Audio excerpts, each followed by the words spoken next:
انفقوا لم يسرفوا ولم يقتروا وكان بين ذلك قواما صدق اللہ مولانا العظیم۔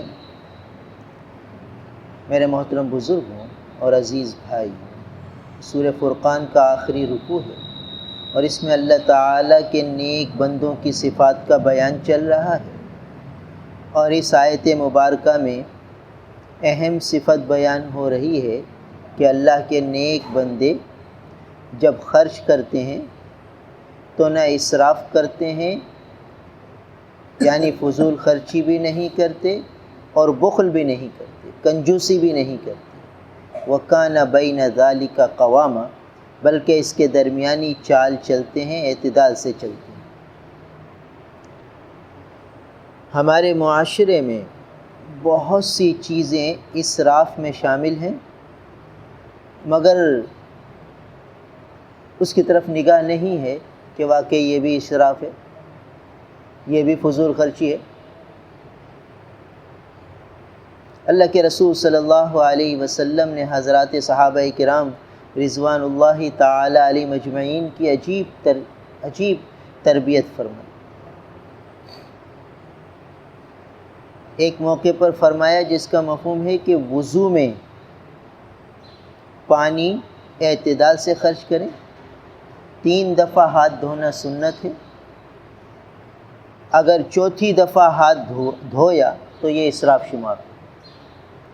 بھئی وضو ہے، 3 دفعہ ہاتھ دھو لیا، چوتھی دفعہ دھوئیں گے تو اور نظافت حاصل ہوگی، اور صفائی حاصل ہوگی، مگر فرمایا نہیں، چونکہ 3 دفعہ سنت ادا ہو چکی، اب اس کے بعد پانی ڈالیں گے تو یہ ضرورت سے زائد ہوگا، اور جو ضرورت سے زائد ہوگا یہ اسراف ہوگا۔ پھر کسی نے پوچھا کہ اگرچہ دریا کے کنارے کوئی وضو کرے، کیونکہ دریا کے کنارے وضو کرتا ہے آدمی تو پانی دوبارہ دریا میں جاتا ہے، پھر ضائع تو ہوتا نہیں، اور جاری پانی وہ پاک ہے، لہٰذا ایک آدمی ایک طرف وضو کر رہا ہے، دوسری طرف دوسرا آدمی نیچے کی جانب وضو کر رہا ہے، اور پہلے والے کا پانی بھی دریا میں گر رہا ہے، دوسرے والے کا بھی گر رہا ہے، تو یہ سب پاک شمار ہو کہ بہتا پانی پاک ہے۔ تو گویا دریا کے اوپر وضو کرنے میں پانی ضائع نہیں ہو رہا، مگر فرمایا کہ نہیں، دریا پر وضو کرو، چوتھی دفعہ ہاتھ دھویا تو یہ اسراف ہو، یہ بھی فضول خرچی ہوگی۔ یعنی اتنی تاکید فرمائی وضو کی جو عبادت تھی اس کے اندر پانی استعمال کرنے کے اعتبار سے، کہ تیسری دفعہ اگر چوتھی دفعہ ہاتھ دھویا تو یہ اسراف بن جائے۔ اب ہمارا حال کیا ہے کہ ہم وضو کے لیے بیٹھتے ہیں تو نل کا جو شروع میں کھولا ہے تو وہ جا کے بند ہوگا پاؤں دھونے کے بعد، اس دوران منہ کلی بھی ہو رہی ہے، اور مسواک ہے تو مسواک بھی ہو رہی ہے، اور منہ دھل رہا ہے اور پانی گر رہا ہے، ہاتھ دھل رہے ہیں پانی بہہ رہا ہے، یعنی حد سے زیادہ پانی کا استعمال، یہ اسراف ہے۔ جب وضو کے اندر اسراف آ گیا تو وضو کے جو انوار تھے، جو برکات تھے، جو فضائل تھے، وہ سب ختم ہو گئے، وہ کہاں باقی رہے؟ بس یہ کہ فرض ادا ہو گیا۔ اس لیے اس معاملے میں بھی احتیاط کرنی چاہیے۔ رسول اللہ صلی اللہ علیہ وسلم کے متعلق آتا ہے کہ جس کا مفہوم ہے 2 مد پانی میں وضو فرما لیتے تھے، اور 8 مد پانی سے غسل فرما لیتے تھے۔ 1 مد تقریباً آدھا کلو کا ہوتا تھا، تو گویا کہ 1 کلو پانی سے وضو ہو جاتا تھا اور 4 کلو پانی سے غسل ہو جاتا تھا۔ یہ امام الانبیاء نبی کریم صلی اللہ علیہ وسلم کے غسل اور وضو کی کیفیت ہے۔ ہم اپنے غسل کو دیکھ لیں کہ جو شاور کھلتا ہے تو پانی بہتا رہتا ہے اور آدمی کو یہ احساس بھی نہیں کہ یہ فضول خرچی ہو رہی ہے، یہ اسراف ہو رہا ہے۔ اور یہ سمجھ رہا ہے میں تو عبادت میں لگا ہوا ہوں، میں تو جمعہ پڑھنے جاؤں گا، میں تو نماز کے لیے اپنے آپ کو صاف کر رہا ہوں۔ تو بھائی صاف تو کرنا ہے، نظافت تو حاصل کرنا ہے، نظافت کے حصول کے لیے تو غسل کیا گیا کو لازم کیا گیا ہے، سنت قرار دیا گیا ہے، مگر اس میں ہم آزاد نہیں ہیں کہ بے تحاشا پانی بہاتے رہیں۔ بقدر ضرورت پانی بہانا یہ لازم ہے، ضروری ہے۔ تو ہمارے پیارے آقا نبی کریم صلی اللہ علیہ وسلم کی تعلیم یہ ہے کہ پانی احتیاط سے خرچ ہو۔ لہٰذا پہلے زمانے میں جب نلکے نہیں تھے تو لوٹوں سے وضو ہوتا تھا اور آدھے لوٹے میں وضو ہو جاتے تھے جو احتیاط سے وضو کرتے تھے۔ تو یہ اسراف ہمارے معاشرے میں اتنا عام ہے کہ اس کو اسراف ہی نہیں سمجھا جاتا، اسے فضول خرچی نہیں سمجھا جاتا۔ تو جس کے اندر یہ اسراف ہوگا وہ پھر اللہ کا نیک بندہ نہیں بن سکتا۔ اللہ کے نیک بندوں کی صفات یہ کہ وہ اسراف سے بچتے ہیں۔ تو اگر یہ گھر کے اندر پانی کا بے تحاشا استعمال ہے، خواتین بے تحاشا پانی بہاتی، کپڑے دھونے میں ایک بالٹی کی ضرورت ہے تو 2 بالٹی گرائیں گی، فرش دھونے میں 1 بالٹی کی ضرورت ہے تو 4 بالٹی گرائیں گی۔ اور یہ عورتوں کو تربیت کرنا یہ مردوں کی ذمہ داری تھی، مردوں کو تو یہ احساس ہی نہیں کہ کتنا پانی عورتیں بہا رہی ہیں۔ حکم تو یہ تھا کہ قوا انفسکم واہلیکم نارا، اپنے آپ کو اور اپنے گھر والوں کو جہنم کی آگ سے بچاؤ۔ تو اب گھر والوں کی تربیت یہ کون کرے؟ تو اب دیکھیے کتنا اسراف پانی کے اعتبار سے۔ پھر ہمارے پیارے آقا نبی کریم صلی اللہ علیہ وسلم جب کھانا تناول فرماتے تو پلیٹ کو بالکل صاف کر فرما لیا کرتے اور انگلی مبارک کو چاٹ لیا کرتے۔ کیوں؟ ایک ایک ذرہ اللہ کی نعمت ہے، اگر اسے اسی طرح ضائع کر دیا تو یہ اسراف ہوگا، اللہ کی نعمت کو بے ضرورت ضائع کرنا۔ اب ہمارا حال یہ ہے کہ ہاتھ میں چاول کے ذرے لگے ہیں اور ہم نے جا کے بیسن پہ دھو لیے اور سارے وہ چاول کے ذرے نالی میں چلے گئے۔ یہ اسراف ہے، یہ اسراف ہے۔ اور یہ تو ہاتھ دھونے کے اعتبار سے، اور پلیٹ کے اعتبار سے کتنے چاول کے ذرے پلیٹ میں رہ گئے، کتنے دسترخوان پہ گر گئے، اور یہ سب کچرے کی نظر ہوئے، کچرے کے ڈھیر میں چلے گئے۔ یہ کتنا بڑا اسراف ہے جو ہمارے ماحول معاشرے میں اتنا عام ہے، اتنا رائج ہے کہ اس کی طرف دھیان بھی نہیں ہے۔ اب آ جائیے افطار کے اعتبار سے۔ افطار کتنی بڑی عبادت ہے کہ اللہ تعالیٰ کا حکم پورا ہو رہا ہے، روزے کی عبادت پوری ہو رہی ہے، ادھر اللہ تعالیٰ سے دعائیں مانگی جا رہی ہیں، اور دعائیں مانگنے کے بعد جب اللہ کا امر آیا کہ آپ کھاؤ، میرے بندے میرے رزق سے لطف اندوز ہوں، تو اب ہم دیکھیے کہ کتنے چیزوں کو افطار کے وقت ہم ضائع کرتے ہیں۔ فروٹ کے کتنے ٹکڑے پھلوں کے کتنے ٹکڑے چھوڑ دیتے ہیں، جو نمکین چیزیں ہوتی ہیں، تلی ہوئی چیزیں، اس کو کتنا آدھا کھاتے ہیں آدھا چھوڑتے ہیں، پھر یہ سب کہاں جاتا ہے؟ کتنے ذرے اس میں ہم چھوڑ دیتے ہیں۔ تو چھوٹے چھوٹے ٹکڑے ہوتے ہیں، وہ پلیٹوں میں چھوڑ کے اچھا بھائی اللہ کا شکر ہے اللہ نے آج کا روزہ پورا کرا دیا۔ واقعی اللہ کا شکر ہے کہ روزہ پورا ہو گیا، مگر اسراف کا گناہ تو اپنے سر لے لیا۔ اللہ کی یہ نعمت ضائع ہوئی، پھر کیا ہوا کہ جلدی سے مسجد میں آ گئے کہ بھئی نماز کی فکر ہے، مغرب پڑھنی ہے، جماعت سے نماز کی فکر میں سارے ذرے چھوڑ دیے، گھر والوں نے وہ ذرے اٹھا کے ڈسٹ بین میں پھینک دیے۔ کتنا بڑا اسراف ہے، کتنی بڑی فضول خرچی ہے۔ ایک ایک ذرے کا حساب دینا۔ ثم لتسألن یومئذ عن النعیم، ایک ایک نعمت کے بارے میں پوچھو گی کہ کیا کیا۔ تو یہ چیزیں نگاہ میں رکھنی ہیں، غور کرنا ہے کہ کہاں کہاں اسراف ہو رہا ہے۔ یہ عام ہے، رائج ہے اسراف۔ پھر خواتین برتن دھوتی ہیں تو اس میں جو رزق کے ذرے ہیں، پلیٹوں میں سالن ہے، کٹوروں میں سالن ہے، اسے نالی میں بہا دی۔ حالانکہ یہ سارے سالن کو جمع کیے جاتے، ایک کٹورے میں اس کو بھر لیا جاتا، ایک تھیلی میں بند کر کے اسے فریج میں رکھ لیا جاتا فریزر میں، پھر جب یہ کچھ سالن جمع ہو جاتا تو غربا فقراء کو دے دیتے۔ ہم دارالعلوم کراچی میں پڑھتے تھے تو اس وقت مطعم نہیں بنا تھا، کھانے کی جگہ بنی نہیں تھی، تو عصر کے بعد اور صبح 12 بجے ہمیں کھانا دے دیا جاتا تھا، اپنے برتن لے جاتے تھے، اس میں کھانا مل جاتا تھا۔ پھر ہمیں یہ تاکید کی گئی تھی بڑوں کی طرف سے کہ جس کے برتن میں سالن بچ جائے تو ایک مخصوص جگہ تھی، وہاں ایک بڑا سا پتیلا رکھا ہوا تھا کہ ہر شخص، ہر طالب علم جس کا سالن بچ جائے وہ اس آ کر پتیلے میں ڈال کے جائے، اس ڈرم میں جا کے، ڈرم تھے کچھ پتیلے تھے کہ اس ڈرم میں ڈال لو، اور برابر میں ایک اور ٹپ رکھا ہوتا تھا، اس میں روٹی کے ٹکڑے ڈال دو۔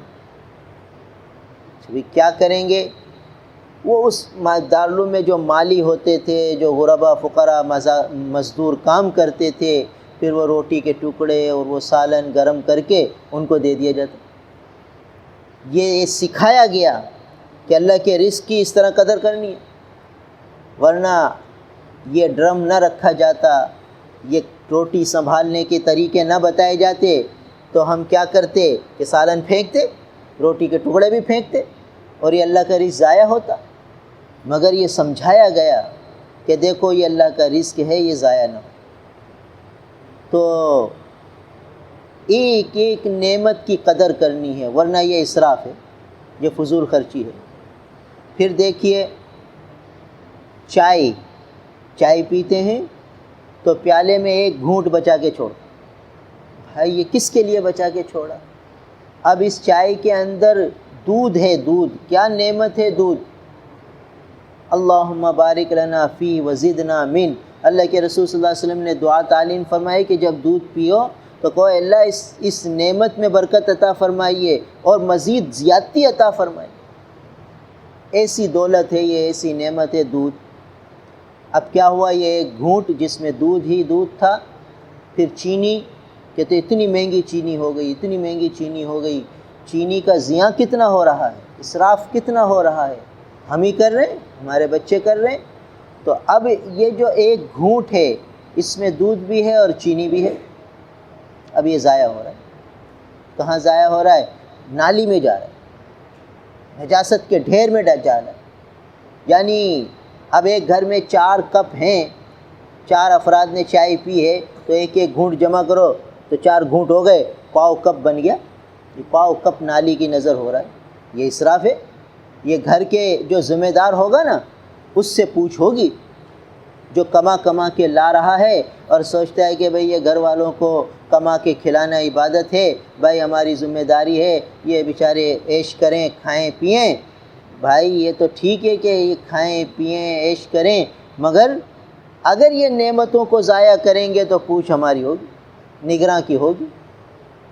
پوچھا جائے گا تم سے کہ ماتحتوں کے بارے میں، کلکم رائن وکلکم مسئول عن رعیتی، تم میں سے ہر ایک نگراں ہیں اور اس سے اس کے ماتحتوں کے بارے میں پوچھو گی، تو پوچھا جائے گا کہ یہ جو نعمتیں ضائع ہوتی رہیں تم نے اس کی حفاظت کا انتظام کیوں نہیں کیا؟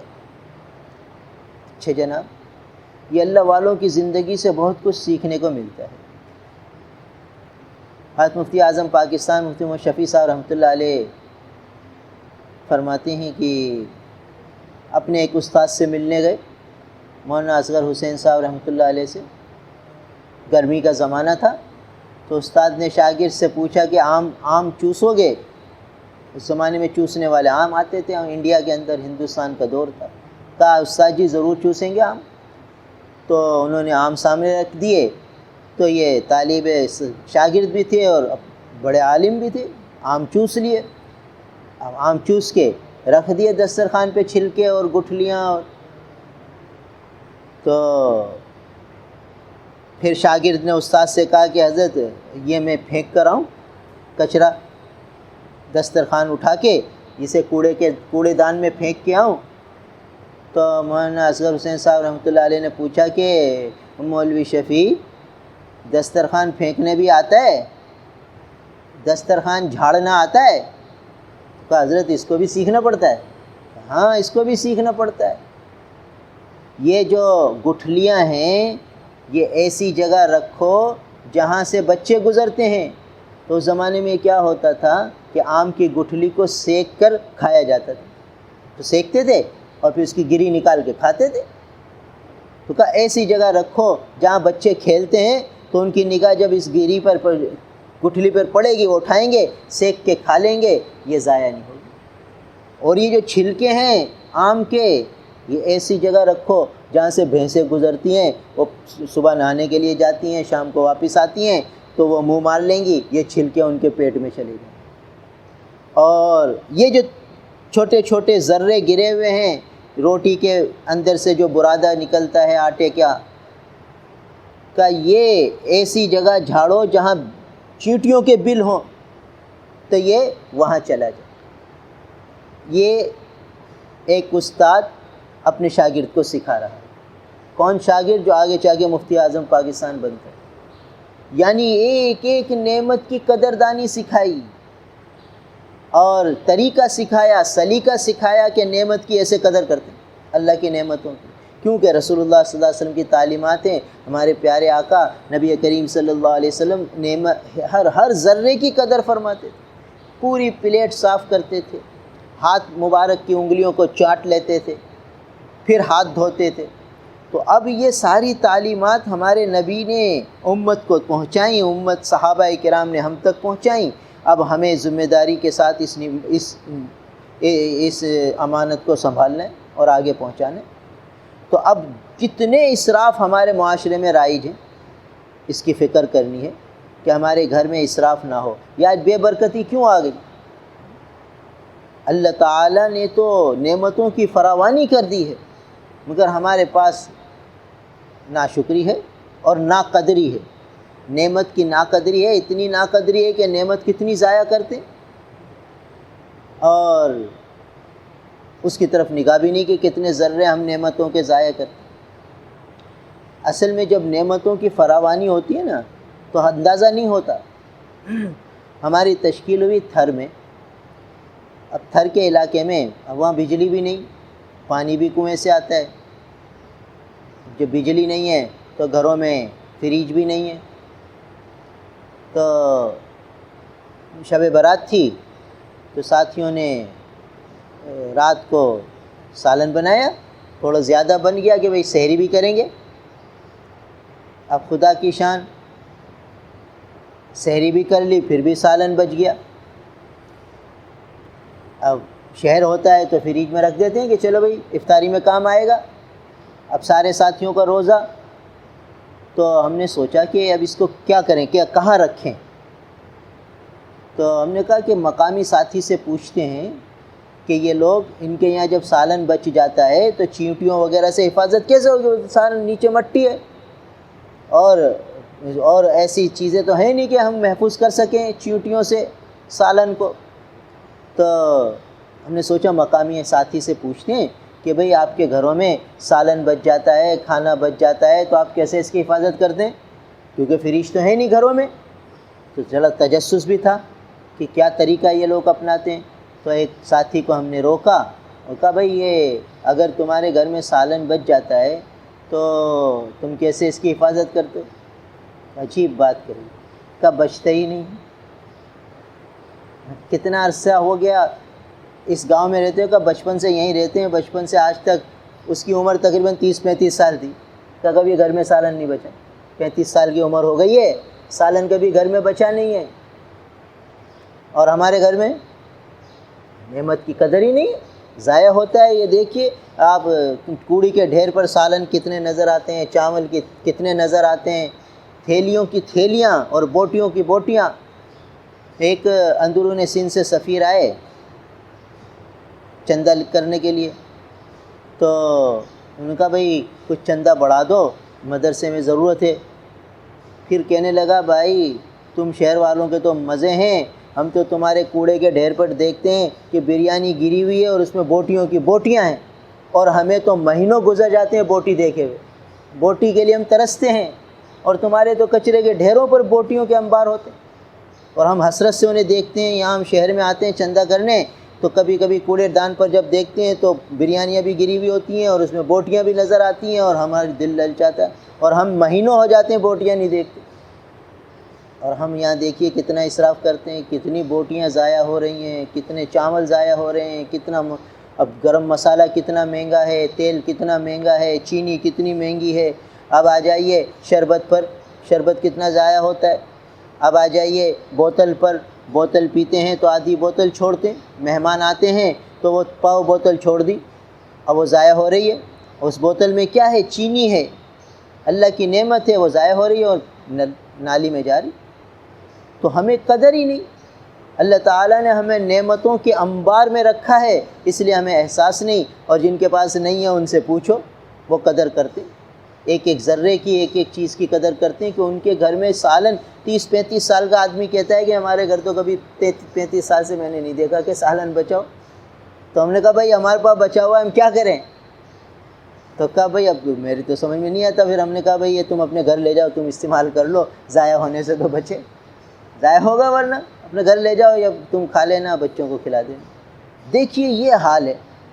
تو وجہ کیا ہے؟ کہ توجہ نہیں ہے۔ اگر توجہ دھیان آ جائے تو ایک ایک چیز کی آدمی قدر کرے، جیسے مولانا اصغر علی صاحب رحمۃ اللہ علیہ نے سمجھایا کہ ایک ایک چیز کس طرح کہاں ڈالنی ہے، کہ چھلکے کہاں ڈالنے ہیں، گٹھلی کہاں ڈالنی ہے، ذرے کہاں ڈالنے ہیں، یہ چیزیں سیکھنے کی ہیں، سکھانے کی ہیں۔ تو یہ چیزیں آج سیکھنا، سکھانا، یہ سب ختم ہو گیا ہمارے معاشرے سے، اور نعمتوں کا زیاں، اسراف، یہ بہت عام ہو گیا۔ تو اس سے بھی بچنا چاہیے۔ اللہ کے نیک بندوں کی صفت ہے کہ والذین اذا انفقوا لم یسرفوا، جب خرچ کرتے ہیں تو اسراف نہیں کرتے، ولم یقتروا، کنجوسی بھی نہیں کرتے، بخل بھی نہیں کرتے، وکان بین ذلک قواما، بلکہ اس کے درمیانی چال چلتے ہیں۔ اللہ تعالی ہم سب کو عمل کی توفیق۔ الحمد للہ رب العالمین والعاقبۃ للمتقین والصلاة والسلام علی رسولہ محمد وآلہ واصحابہ اجمعین۔ اللہم انا نسألک رضاک والجنہ ونعوذ بک من سخطک والنار۔ اللہم آت محمدا الوسیلہ والفضیلہ وابعثہ مقاما محمودا الذی وعدتہ۔ سبحان ربک رب العزۃ عما یصفون وسلام علی المرسلین والحمد للہ رب العالمین۔ آمین برحمتک۔